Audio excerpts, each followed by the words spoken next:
the issue of social responsibility is also inherent in the society of organizations. The modern organization has and must have social power, and a good deal of it. It needs power to make decisions about people, whom to hire, whom to fire, whom to promote. It needs power to establish the rules and disciplines required to produce results, for example, the assignment of jobs and tasks and the establishment of working hours. It needs power to decide which factories to build where and which factories to close. It needs power to set prices, and so on.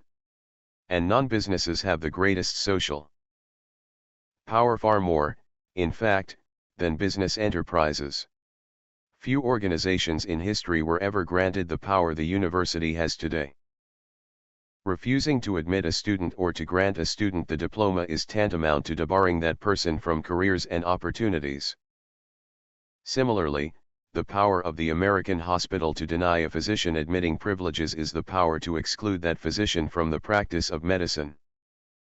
The labor union's power over admission to apprenticeship or its control of access to employment in a closed shop, where only union members can be hired, gives the union tremendous social power.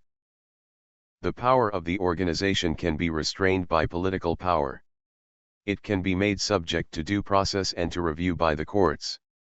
But it must be exercised by individual organizations rather than by political authorities. This is why post-capitalist society talks so much about social responsibilities of the organization.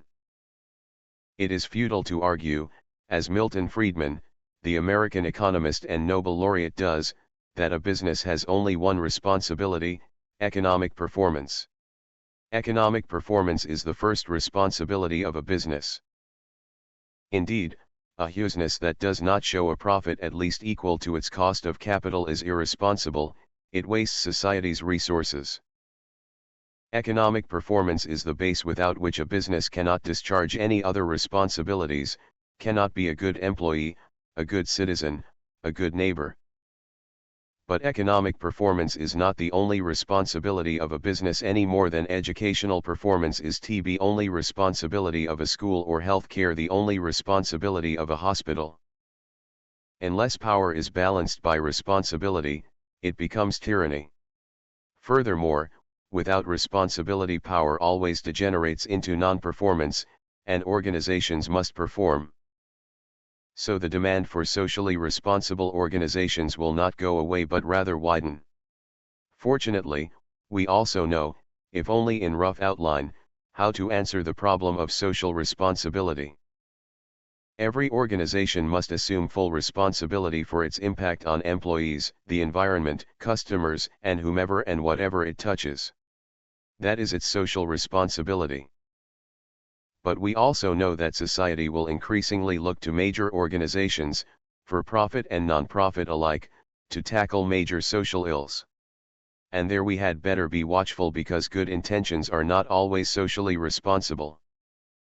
It is irresponsible for an organization to accept, let alone to pursue, responsibilities that would impede its capacity to perform its main task and mission, or to act where it bears no competence. Organization has become an everyday term. Everybody nods when somebody says, in our organization, everything should revolve around the customer, or in this organization, they never forget a mistake. And most, if not all, social tasks in every developed country are performed in and by an organization of. Harvard Business Review, September-October 1992. 99.